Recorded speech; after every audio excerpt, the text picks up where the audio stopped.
Finally got Dude. it, bro. Remember, this was your idea? That text came through? Roach wants to do a podcast? This guy's... He's Okay, just passing 1, blame. 2, 3. All right, we're live. All right, what's going on? We're here with Roach, a.k.a. Waxface, What up? and Sean over at Demeter Designs. These guys are legends in the irrigation world for sure. Probably the best I know. But anyways, so yeah, we're just going to here talk about some irrigation stuff and what we've been doing with Demeter. But first, Sean, what's your backstory on how you got started in irrigation and design? So I started growing on the traditional market about 15 years ago. And when I first got into it, automation was like something that was really cool to me. I just wanted to know everything about it when it came to environment, watering, everything. So I started building simple automated irrigation systems, working my way up from just timers and pumps, finally got into dosatrons, and just building garages with dosatrons. Those kind of got me started, and then I had some friends who needed help as well, so started building irrigation systems for some homies, and then got introduced into the legal market and on the commercial side of things a few years ago, and started building up from there. Met these guys, met you. Yeah, we met at LA Family Farms, and I remember walking through. It was the first time I've seen a dosatron configuration like that, to where you're able to run a large-scale facility with dosatron without having a dosatron per room, Right. and going into batch tanks. So I was super pumped about it, and it's some of the cleanest irrigation work I've ever seen. Thanks, man. And that's where the kind of relationship started, and then introduced to Roach, and then we all built a really strong relationship, and then kind of went from there. Roach, what is your role? I mean, you working a lot daily with Sean. I mean, what are you doing with Demeter, and what's that look like? So, I mean, Sean and I will bounce ideas off each other's heads. We'll kind of go over plan sets, and he'll kind of drop what he thinks works, right? And he'll show it to me, and more times than not, I'm like, that's fucking perfect, right? I wouldn't change anything for the most part, maybe, make sure this bushing's facing the right way and it's not showing, but just little perfectionist shit, but yeah, I mean, the ability to essentially plumb out a whole facility without plumbing out a whole facility is amazing, right? Because you get to see everything that you wouldn't see until it's happening, before it happens, right? Also catch those mistakes before you actually make them in the real world. Exactly. So, yeah, I mean, fuck, I wish I had Demeter for all the fucking designs that we did, or that I've done in the past. Like, it would just make my life a hell of a lot easier. Yeah, that's the question I was going to ask. You're a legend in the irrigation world as far as cannabis goes. Sorry for putting you on blast. But being that you're building out all your own systems, why would you, a guy like you that knows how to build all his own irrigation systems from start to finish, knows just as much as Sean, right? Why would you even use Demeter? I mean, would you even use Demeter? I mean, I am using Demeter for our Florida project. Just the amount of time that it will save you in setup, just with the cut sheets. Every manifold, like say this one, for example, having all the cut sheets called out on it, you don't have to do any figuring out. It's right there. And then the parts list is definitely like what fucking sold me on it. I'm like, oh shit. No more under ordering, no more over ordering. You get exactly what you need, however many feet pipe you need, and it's done. It's way easier than trying to figure it all out. Standing in a grow, like, all right, cool, elbow here, elbow here. Call it 250 elbows, Yeah, take a few cases. Yeah. So, and you end up either not buying enough, A, or B, buying too much. Not sure which is worse, but yeah, buying too much sucks. I think not buying enough would probably, because then you're stopping what you're doing, and you're going to the store, sending somebody to the store, slowing losing everything productivity. down. The second you leave the building, Yeah. productivity is lost for the day. Yeah. It takes so long to get back on track and get moving again. When you have the parts list, you get everything from start to finish. You start working, you have no excuses. Like there's no reason to stop. You stay focused the entire day. Everything's there. Yeah. Everything's there. I have this kindergartner dosatron behind me that I built. It's pretty bad. It's kind of It hurts my eyes. it's kind of embarrassing that we've done like a few podcasts with this thing. Yeah. But you know, Sean's here to fix it. You know, and you built this, right? What is, Yep. you know, this manifold here? Like you just told me right now that you used a cut sheet to build this, a Demeter design cut sheet. Right. So yeah, this used to take me, like, to build 4 of these for a traditional setup with 4 recipes would take most of a day to build this. And I'd have to figure out what this cut length was here with this insertion to make sure that the whole thing remains perfectly square. And it's funny because I've been building cut sheets for customers now for a while, and I haven't been plumbing since I'm more on the design side of things now. This is my first time ever using my cut sheets. And I had a phone call coming up at a meeting with a client, and I was like, I'll start on this thing real quick before the call, see where I get.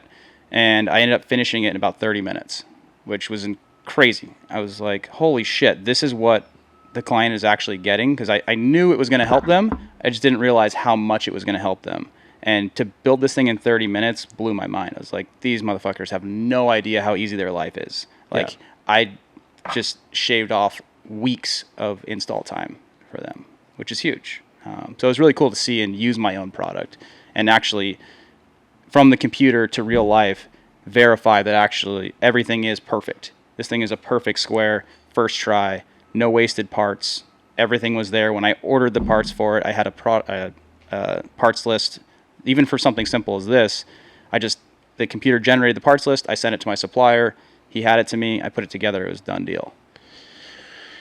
On, you know, on a skill level side, right? Being realistic, you know, I mean, it's hard. You have these irrigation guys in the cannabis industry that are charging huge amounts because of their knowledge to install these complex irrigation systems.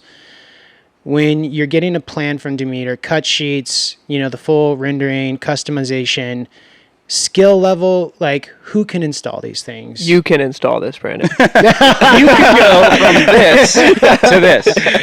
Okay, so we could go from Just don't overglue it. kindergarten to superstar. Yeah, I mean, So- Yeah. yeah. If you can If you have cut the and glue ability to pipe. follow direction, yeah, for sure. All right, cool.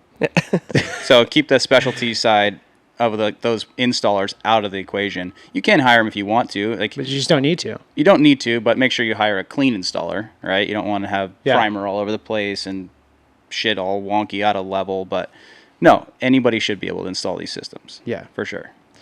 What project are you working on right now that you can disclose? So we have a couple ones in the works right now. Obviously, we're doing the new Florida facility for Jungle Boys. We have a couple projects with MyInsa, which is a pretty large cultivator on the East Coast. We just signed with Stizzy on a bunch of their new facilities.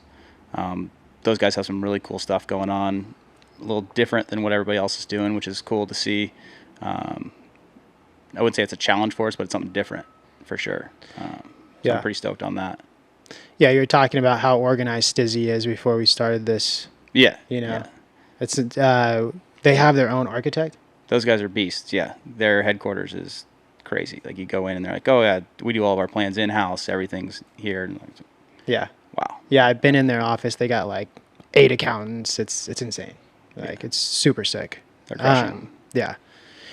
Roach, how on all those projects, right, that he's working on, how involved are you? Are you just always available on the phone, or are you working with him on those plans, or what's your involvement on that? I mean, you know, it's pretty rare that Sean needs to like kind of hit me up and be like, "What do I do here?" Because he is himself so knowledgeable on all this shit. But yeah, I mean, I talk to Sean on a daily basis. You know, the first few that we did, especially with the Netaflexes, I was pretty involved in it. Yep. But you know, now they're just cranking them out. Yeah, he was my Netaflex guide. He kind of brought me in around there. you guys went down to Elevated and rendered a whole one out and got it all done, right?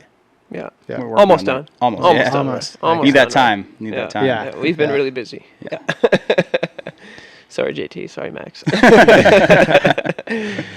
No, there's a lot of irrigation companies. There's few, that we see out there, but obviously the 3D renderings that I'm seeing out of Demeter are probably the best I've ever seen out there. But also on top of that, what makes it different? I mean, why Demeter over some other irrigation design companies that we're seeing? I think the fact that we build in 3D is what really sets us apart. I mean, looking at a two-dimensional set of plans, a lot gets lost in translation, right? When we build the facility in 3D and we build it like we're building it in real life, it's not like if we have a 1-inch section of pipe that needs to reduce down to 3/4, it's not like we just show them butted together. We're actually putting that reducing bushing in there. We're Calling out the fitting. calling out the fitting and like using every part like we would in real life. And then when it's all done, we have this 3D model. Okay, well, what do we do with that? We don't give a 3D model to the client because they can't view it, right? So we break it down into architectural drawings, and so we'll show those two-dimensional imagery, like the overhead views, the elevations, all that. But then we can get in and we can shoot the camera in certain angles to show 3D perspective views to make it feel like you're really there.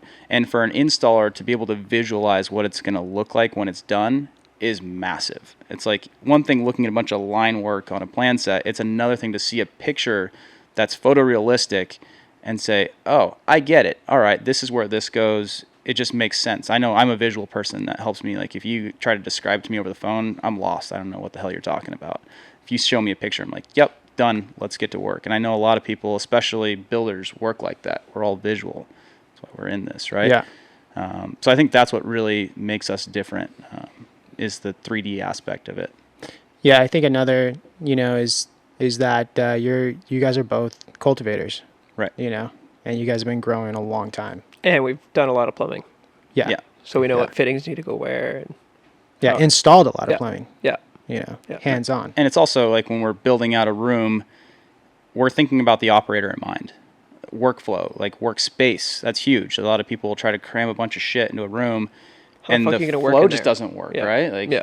how am I going to dump salt into this Nutrisolve when there's a wall right behind me and there's piping all around? I can't step in there.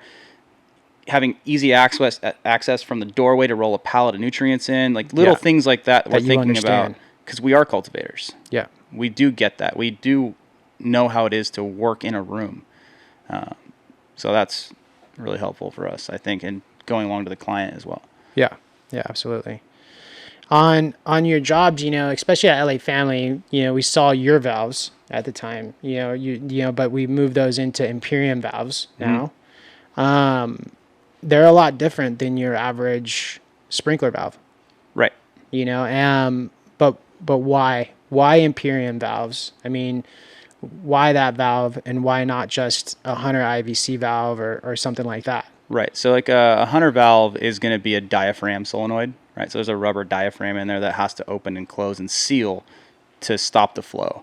Well, when we're dealing with high EC salt-based nutrients, that can build up on those diaphragms and stick them open or stick them closed or cause mayhem, right? So what's cool about the Imperium valves, it's a full port Schedule 80 valve, same as what's on these here, but with a motor on top of it that takes pretty low amperage to open and close. So there's no chance of it sticking, and also it allows high flow rates.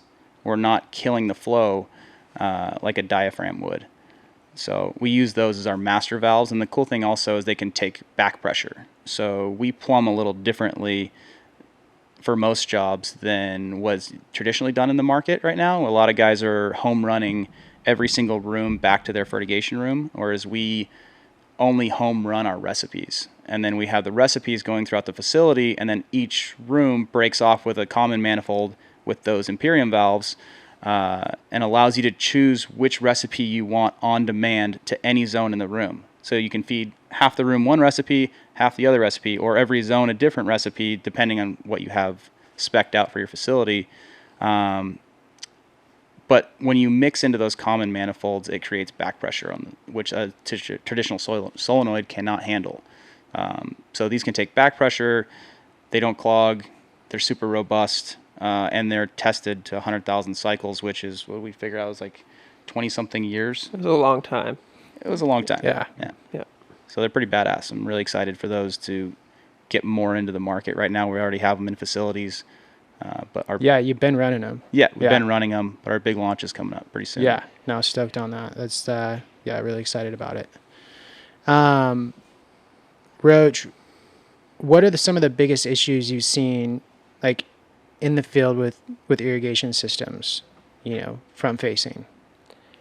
I mean, people that just don't necessarily understand the water mechanics of everything, right? And then just ugly stuff like that. But, I mean, there's tons of problems, right? I've seen really bad shit where people are mixing their, say they mixed a part A and a part B in the same stock tank, and then completely clogged up their auto flushing filter, like the worst clog you've ever seen in your life. That was your buddy that sent us to. That was a good one. Yeah, that was disgusting. But yeah, I think it's just like a lack of knowledge and a lack of experience in setting these up. And people see some pictures online and they're like, oh, I'm going to do that based off of, these pictures. And then they get like halfway done. They're like, dude, I need your help, But it's easier if you just get our help from the jump, right? Don't try and build a complex irrigation system without ever having done it before, with no guidance or knowledge or people to refer off of. It's just not as easy as a picture may seem to be, We've learned a lot of hard lessons over the years. Yeah. Other people don't need to learn those lessons, right? Yeah. Yeah. We already took the fall. Yep. Moving forward, we'll just do it right from the get-go. Yeah.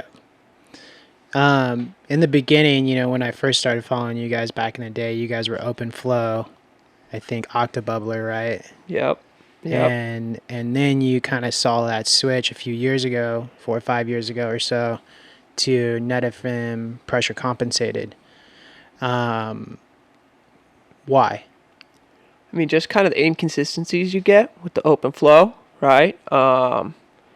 Really high flow rates, in these big rooms. Like, you could be like in a 40 light room, you could be running like 32 gallons per minute, 35 gallon per minute on open flow on 500 plants or something like that, because it's just wide open.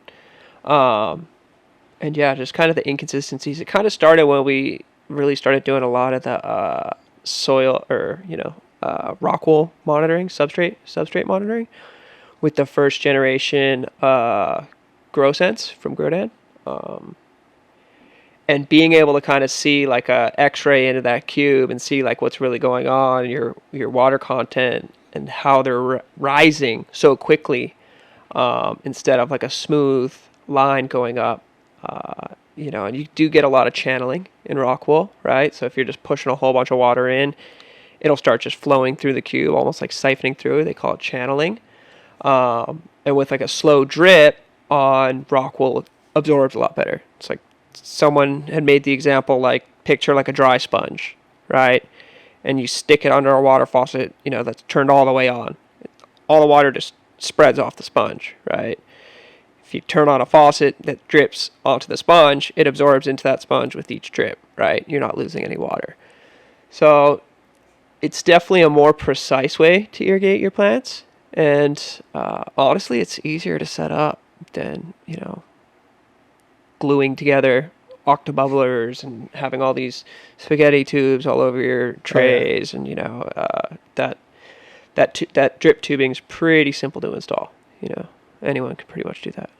Yeah. Yeah, and you're probably able to do a lot more plants in one zone. Yeah. Being pressure compensated. Yeah. Yeah, and you can run huge zones. Yeah. Yep. Absolutely.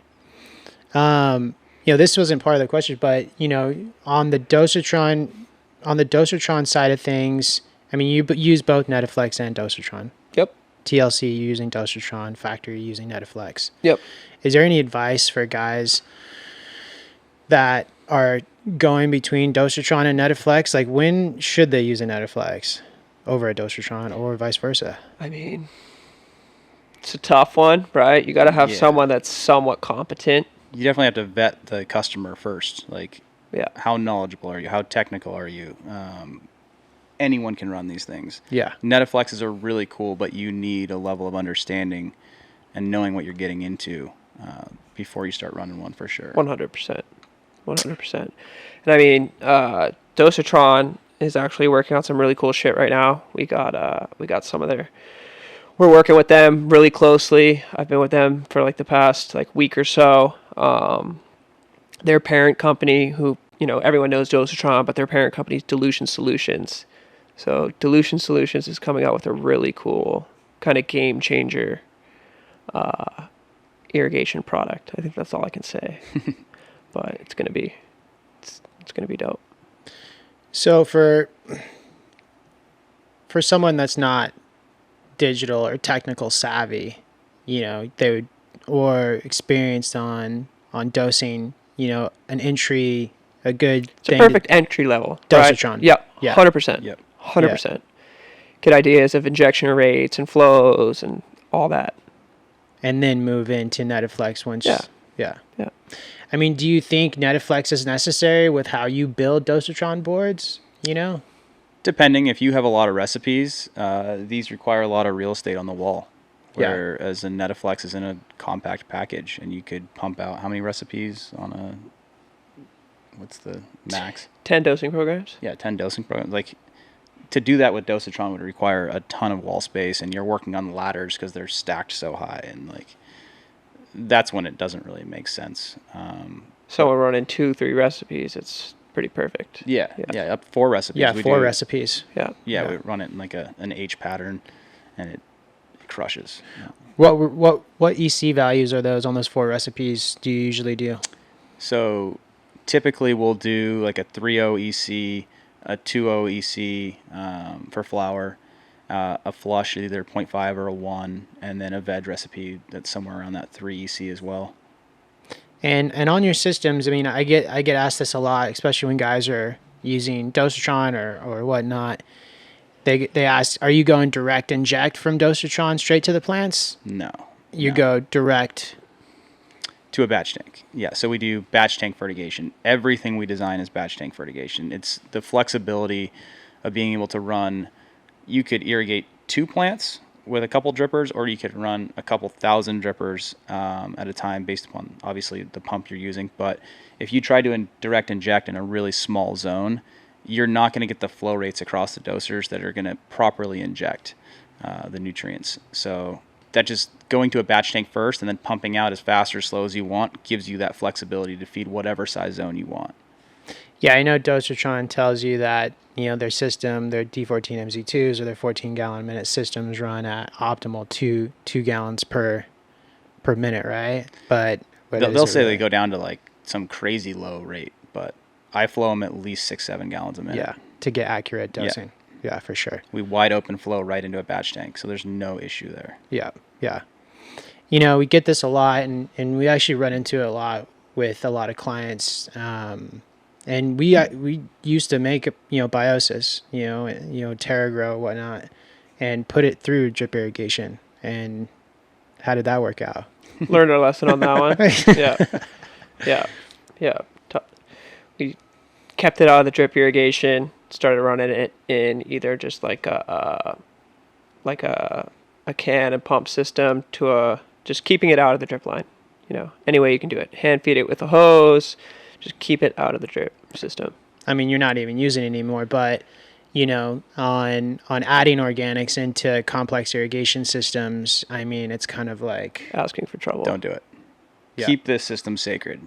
Only clean nutrients in there. Like run cleanse. Like cleanses your insurance policy in the system, right? Keeps everything clean and sterile and moving forward. Doesn't allow your drippers to clog. If you want to use that stuff, I'm not knocking you. Just hand water it in. Don't put it in the system.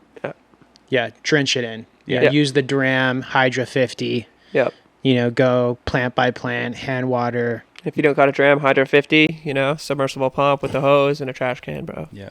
Straight up. Keep it out of any complex irrigation system. Yeah. Any customer that comes to us for a design, they said, "Oh, we're running this and this and this." First thing is, I'm like, "How about you try a trial with Athena first, before we build you a system that will inevitably fail and clog on you?" And I don't even really do those jobs. we design everything around clean salt-based nutrients, just because I know it's going to have longevity, and these facilities are built to last.